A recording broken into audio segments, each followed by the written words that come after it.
On était des enfants ballottés, mon frère et moi.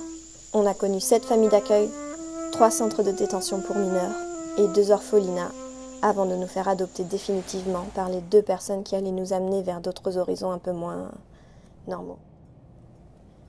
Tout a vraiment commencé après 3 jours et 3 nuits de route.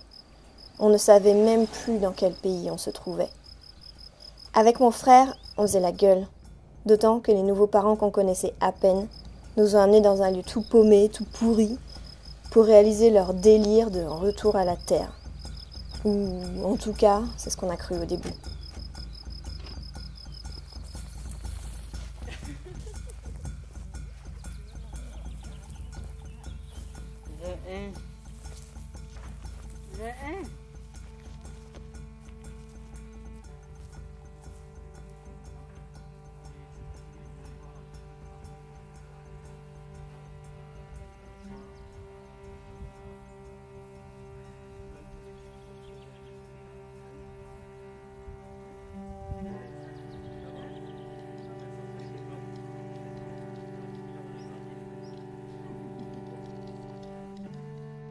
Ils nous ont présenté la maison comme un petit projet de famille, mais franchement, même les fantômes l'avaient abandonné, ou presque.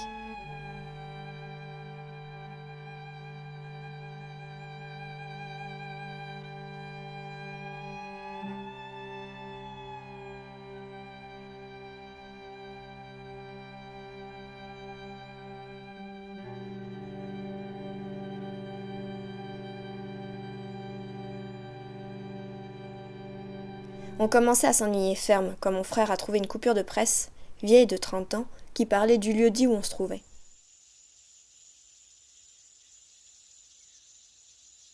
Tout un groupe de voyageurs avait été arrêté pour vagabondage, et leurs 16 enfants adoptifs, venus des 4 coins du monde, confiés aux orphelinats, sauf 2, qui ont réussi à s'échapper et n'ont jamais été retrouvés. Mon frère, plus téméraire que moi, a insisté pour partir enquêter sur ces étranges agissements. Et oui, il parle comme un livre, lui. Et moi, eh bien, entre ça et nettoyer les crottes de souris, le choix était vite fait.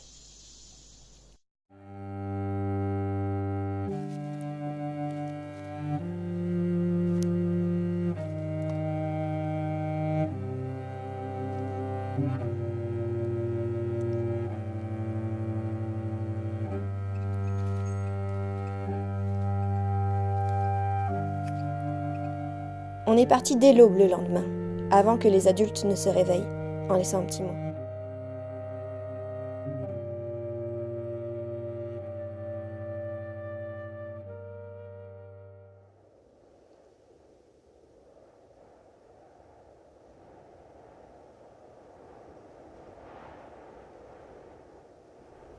Plutôt citadin, on était un peu perdus dans tout ce ciel, ce vert, ces insectes. Il faut dire qu'en s'éloignant du village, le temps passait aussi vite que les nuages, et bientôt, le paysage a changé et on a senti qu'on avait franchi le seuil d'une forêt un peu plus sauvage. On avait l'impression d'être regardé par des douzaines d'yeux, que la forêt était vivante, que même les rochers respiraient. Le temps suivait une sorte de danse folle et on avait l'impression d'entendre une musique résonner entre les rochers.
On a fini par trouver une sorte de passage secret par une vieille ruine au travers d'une grotte qui nous a conduits par les entrailles de la terre au plus profond de la forêt.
Et puis, on les a enfin vus, toute une meute d'êtres étranges.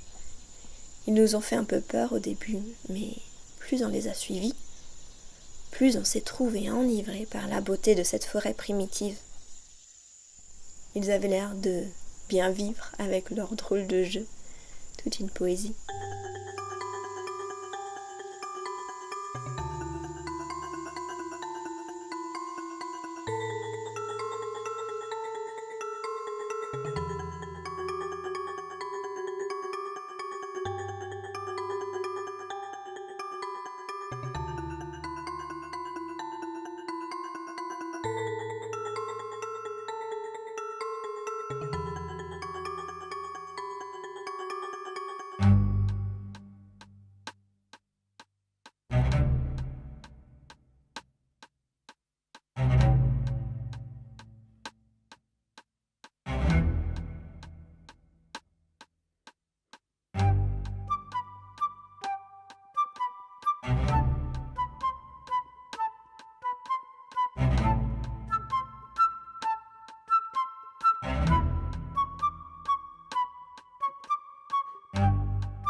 Puis, juste quand on s'est apprêté à tenter le contact, ils nous ont conduits à leur cabane et là, on a vu que leurs parents...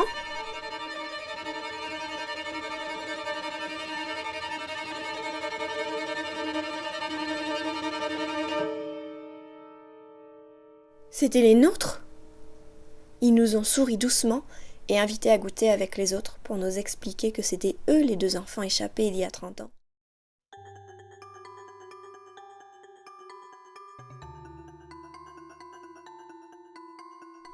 Et qu'ils passaient leur temps à récupérer des enfants abandonnés et leur apprendre à jardiner, danser, chanter et faire quand même des maths et manger des choux de Bruxelles de temps en temps. Et la suite, eh bien, tout reste à écrire.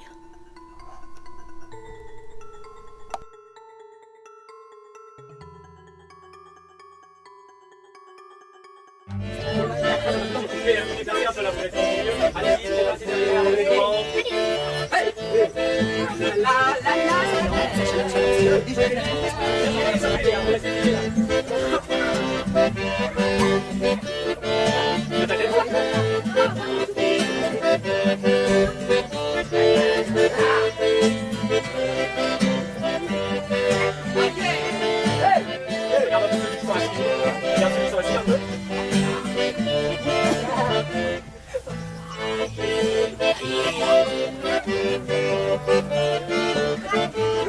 Attention.